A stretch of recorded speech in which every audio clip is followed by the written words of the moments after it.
Hello everyone, I'm Auntie Wendy and I'm going to read a story for you. It's called Hajj with Emperor Mansa Musa. I wrote the story and Auntie Hannah did all of the drawings. We hope you enjoy it. The year is 1324 and Hamza and Mariam have arrived in the West African country of Mali. The Emperor of Mali is Mansa Musa. He is the richest man in the whole wide world. Imagine that. Emperor Mansa Musa is a very handsome black man, and he is sat on his throne wearing a turban with a large ruby on the front, which glistens in the sunlight. Everyone in the room is dressed in beautiful clothes, and there are tables laid out with fruit. In a corner of the room there is a cheetah wearing a diamond-studded collar and a huge cage with a colourful macaw parrot inside. Hamza and Miriam's dad is there to sell his famous Salah mat, and they are called forward to meet Mansa Musa. Assalamu alaikum, says Dad. Wa alaikum assalam, says Mansa Musa in a deep voice. What wonderful prayer mats! We will take half of them on our journey to Hajj. It's my dream to go on Hajj, says Miriam excitedly. Then you must come, booms Mansa Musa, and he calls his assistant. Walid, give this family 2 bags of gold and 2 of the best camels for the journey to Hajj. Hamza and Miriam can't stop thinking about Hajj.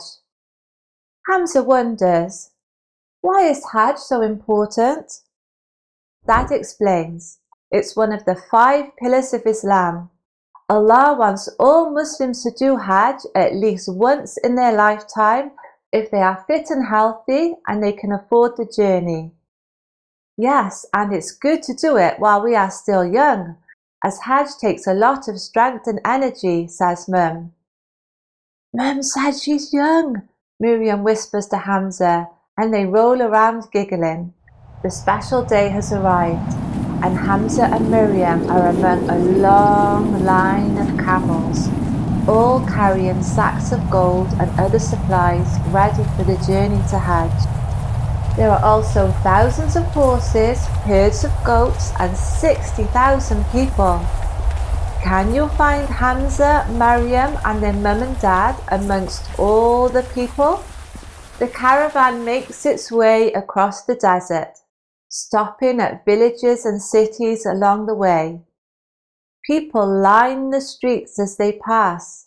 They've never seen anything like it. Every time Mansa Musa passes a poor person, he gives them a bag of gold dust, and every Friday he pays for a mosque to be built along the way. Soon everybody has heard about Emperor Mansa Musa's generosity. After months of travelling, the caravan arrives in Egypt. Cairo is busy and dusty, and the market is full of stalls selling spices and leather bags, silver jewellery and fresh vegetables. They can hear the sound of the Quran being recited as they walk around, and they drink mint tea and eat yellow cake.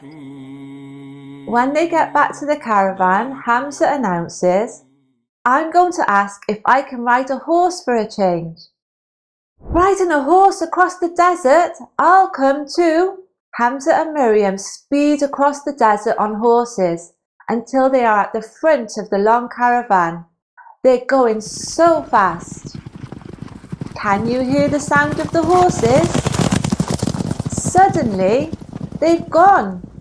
They've disappeared behind a sand dune. What will happen? Will they ever make it back to the caravan? Alhamdulillah, Hamza and Miriam come across an oasis, and the horses stop to drink some of the sweet water. They climb down and wait for the caravan to catch up. Didn't you know that my horses are the finest and fastest in the world? Laughs Mansa Musa when he sees them. Hamza and Miriam decide to ride their camels the rest of the way to Mecca. The caravan stops on the outskirts of Mecca for everyone to enter into Ihram. The men are all wearing white cloths, and Hamza and Miriam are so excited as they walk towards the Kaaba, saying, Labbaik Allahumma labbaik. They walk around the Kaaba 7 times. Everyone is moving like clockwork. Hamza and Miriam spend the next day at Arafat, where they make lots of dua for their friends and family and for themselves. I'm going to make dua to ask Allah to make me a better horse rider. I'm going to make dua for Dad to buy me a horse.